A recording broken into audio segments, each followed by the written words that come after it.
दिल्ली दिल्ली में एक बड़ा धमाका और धमाके के बाद दहशत का माहौल, जहां न सिर्फ दिल्ली बल्कि दिल्ली से सटे तमाम राज्यों में सुरक्षा के कड़े इंतजाम कर दिए गए हैं। बीती रात जो हमला हुआ या कहें जो बम धमाका हुआ, इसके बाद दिल्ली दहल जाती है। दिल्ली में जो है हर तरफ तनाव का माहौल है कि आखिरकार कैसे हुआ, जिसे एक शांति पूर्वक तरीके से देखा जाता है, वहाँ अशांति फैल जाती है। जो माहौल है वहाँ पर सुरक्षा के कड़े इंतजाम किए गए हैं।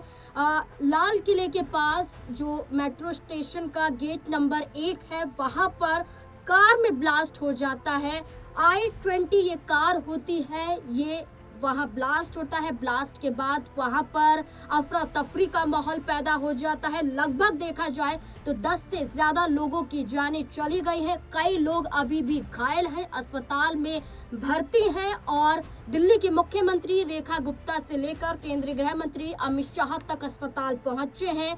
वहां घायलों से बातचीत की जा रही है, जायजा लिया जा रहा है और साथ ही साथ हेल्पलाइन नंबर हो या सुरक्षा के इंतजाम हो, वो पूरी तरह से किए जा रहे हैं। लेकिन इस ब्लास्ट के बाद कई बड़े सवाल यहाँ पर खड़े हो जाते हैं कि ब्लास्ट का मकसद क्या था, क्या ये एक आतंकी हमला था या इसके पीछे कोई और मंशा नजर आती है। तो तमाम सवाल यहाँ पर खड़े होते हैं। सवालों के जवाब खंगालने की कोशिश करेंगे। हमारे साथ हमारे वरिष्ठ सहयोगी अमन सर जुड़ चुके हैं। सर, इस घटना को कैसे देखते हैं, क्योंकि देखा जाए तो पहले इस घटना से पहले 7 आतंकी गिरफ्तार हुए, साथ ही साथ फरीदाबाद में 2900 किलो यहाँ पर विस्फोटक बरामद हुआ और इसके बाद कई तार यहाँ पर जुड़ते हुए नजर आए। क्या लगता है, इस हमले को आप कैसे देखते हैं? देखिए, बिल्कुल पहली बात तो हमला बेहद दुखद है, बेहद जो है अफसोसजनक ये हमला है, क्योंकि इस हमले में आप देखिए 10 से 12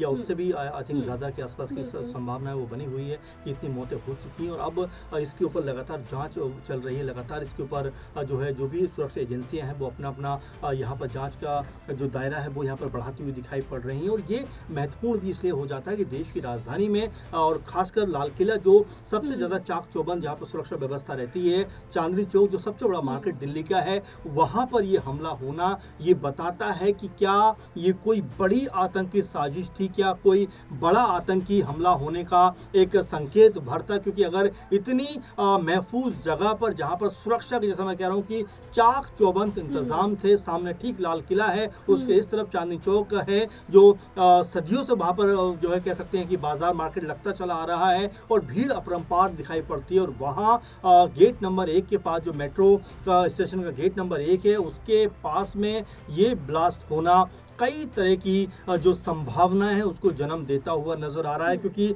अभी जो एक खबर सामने आ रही है उसके मुताबिक ये भी कहा जा रहा है कि क्या ये फिदायनी हमला था, क्या ये आत्मघाती हमला था। इसको लेकर अब तमाम जो एजेंसियां हैं वो अब दावा करती हुई नजर आ रही हैं। क्योंकि अभी कह सकते हैं कि शुरुआती दौर में इसकी जांच है, लगातार जो सुरक्षा एजेंसियां हैं वो रात से ही तमाम तरह के इसमें कह सकते हैं जांच करने में जुटी हुई हैं, तमाम तरह के पहलुओं को खंगालने में जुटी हुई है। लेकिन क्या ये वाकई में इंटेलिजेंस फेलियर है, क्या वाकई में सुरक्षा व्यवस्था के ऊपर सवाल है? क्योंकि अभी तो ये कह सकते हैं कि महज 10 से 12 घंटे का समय हुआ है, अभी बहुत जल्दबाजी हो जाएगी कोई भी नतीजे पर पहुंचना। लेकिन वाकई में सुरक्षा को लेकर गृह मंत्रालय सतर्क है, पीएम मोदी सतर्क है, दिल्ली की मुख्यमंत्री रेखा गुप्ता सतर्क है और तमाम तरह से इस पूरे मसले के ऊपर निगरानी बनाए हुए हैं। अच्छा कुछ लोग सतर्कता की बात की जा रही है कि सतर्क हैं अमित शाह, सतर्क हैं दिल्ली के मुख्यमंत्री हमले के बाद। लेकिन हमले से पहले, जहां मैंने आपको पहले भी बताया कि कई आतंकी गिरफ्तार हुए, जहां फरीदाबाद में कई विस्फोटक यहां पर बरामद हुए,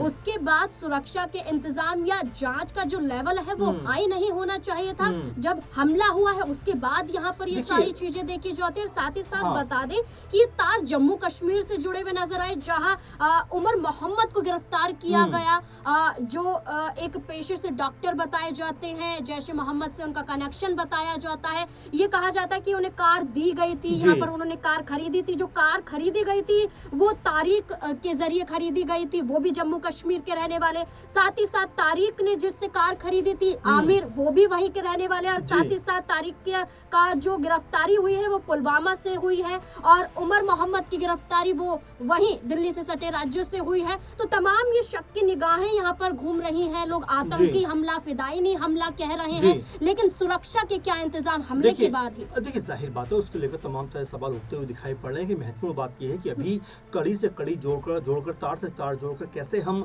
जो संदिग्ध हैं, कैसे जो मास्टरमाइंड है, कैसे जो साजिश करता है उन तक पहुंचा जाए, ये सबसे ज्यादा महत्वपूर्ण है। कुछ लोगों की गिरफ्तारी इसमें वाकई में हुई है, लेकिन अभी भी इसके पीछे क्या कोई बड़ा कह सकते हैं साजिश करता बैठा हुआ है, क्या वाकई में इसके पीछे कोई बड़ा आतंकी संगठन बैठा हुआ है, इसको लेकर लगातार संभावनाएं जताई जा रही है। क्योंकि फरीदाबाद में एक दो दिन पहले ही बहुत ज्यादा मात्रा में कह सकते हैं कि जो विस्फोटक सामग्री है वो भी पकड़ी गई थी। इसके अगले ही दिन आप देखिए इस तरह की वारदात का हो जाना, क्या वाकई में ये तार एक दूसरे जुड़े हुए नजर आते हैं? क्योंकि ये जो गाड़ी है ये भी फरीदाबाद से खरीदी गई, वहीं पे ली गई और तमाम तरह से फरीदाबाद का नाम इसमें इन्वॉल्व होता हुआ नजर आ रहा है। तो ये अभी कई ऐसी चीजें हैं जो अभी जांच का विषय है और धीरे धीरे करके निकल कर सामने आएंगे, क्योंकि अभी सुरक्षा एजेंसियां जो हैं वो हर पहलू पे अपनी जो पैनी निगाह है वो यहाँ पर रखे हुए हैं। लेकिन वाकई में ये दूसरा जो महत्वपूर्ण बात है कि क्या वाकई में सुरक्षा व्यवस्था के ऊपर अभी सवाल उठता हुआ नजर नहीं आएगा? क्या वाकई में जो हमारा इंटेलिजेंस है क्या यहाँ पर वो अपनी जो मजबूती या कह सकते हैं कि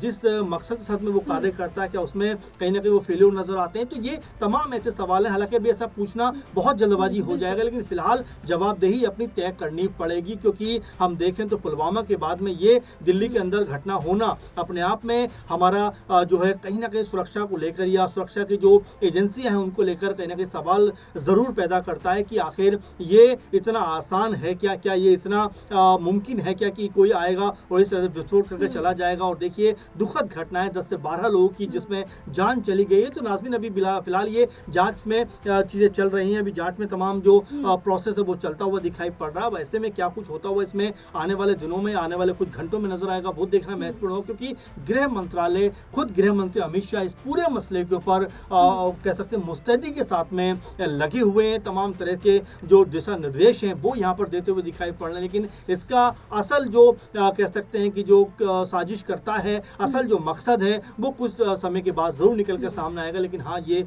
वाकई में इस समय सतर्क रहने का जरूर समय है। देखिए बिल्कुल, जो कार मालिक था जिस कार में विस्फोट हुआ वो गिरफ्तार हो चुका है।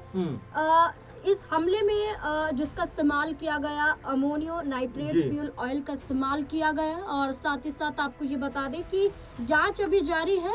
हम जब तक आपको खबर पहुंचा रहे हैं इसके आगे भी कई अपडेट यहाँ पर आती रहेंगी। आपको ये भी बता दें कि ये भी कहा जा रहा है, ये भी दावा किया जा रहा है कि जो i20 जो कार है जिसमें जो विस्फोट हुआ है इससे पहले वो पार्किंग में मौजूद थी और वो कई घंटे पर वहां पर मौजूद थी और उसमें 2 युवक वहां पर सवार थे। और ये भी कहा जा रहा है कि सीसीटीवी फुटेज खंगाल ली गई है, उन्हें भी देखा जा रहा है।